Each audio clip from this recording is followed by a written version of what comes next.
Donc je suis Éric Cassard, ingénieur et architecte, et j'ai créé le bureau d'architecture et d'urbanisme Arc and Spaces, qui signifie la construction des N Spaces, qui sont des environnements connectés. Et je travaille sur les notions entre architecture physique et architecture numérique, à l'échelle du bâtiment, à l'échelle de la ville. Le point le plus marquant de ces universités d'été, c'est qu'il y a tout un écosystème de personnes, à la fois de la maîtrise d'œuvre, à la fois des entreprises qui réfléchissent ensemble pour créer la Smart City de demain. Sachant que la Smart City, pour moi, c'est l'arrivée du numérique dans la ville. Donc il y a des gens de l'informatique, des gens du bâtiment. Tout ça se retrouve ensemble et comparé aux autres années, on voit que ça prend de l'ampleur, qu'il y a de l'engouement et tout ça, ça fait très plaisir. Ma vision à 5 ans des smart buildings dans la smart city, enfin ce que j'espère, pour moi donc c'est le numérique, il existe au niveau de l'information, il existe au niveau des personnes et il rentre au niveau de l'espace. Et le fait qu'il rentre au niveau de l'espace va changer beaucoup de choses. Et il va mettre en relation ces trois choses. C'est-à-dire qu'on va créer une forme de web local. C'est-à-dire la proximité que permet le web, on l'a localement. Aujourd'hui, quand vous envoyez un email, vous ne l'envoyez pas à une adresse spatiale. C'est-à-dire le web est complètement délocalisé.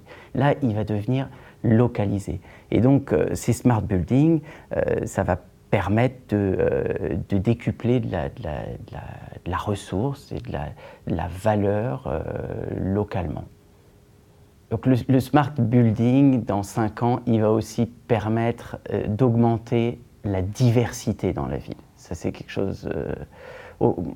Aujourd'hui, on crée beaucoup d'uniformisation parce qu'on a des standards, des normes de confort, alors qu'il faut aller vers des bien-être variés. Et en fait, le numérique, par le partage et par une gestion du partage, va permettre d'offrir plus.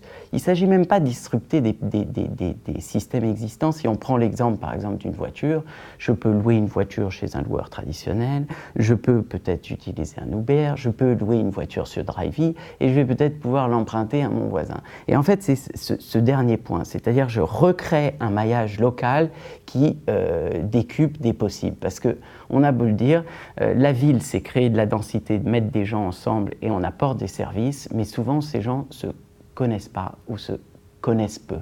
Donc là, ils vont pouvoir mieux se connaître avec le pendant qui est très important, qui est avec la connexion. Il faut penser aussi la déconnexion, donc la possibilité aux gens de se déconnecter à certains moments. La tendance la plus prometteuse, c'est cette idée de créer de la diversité.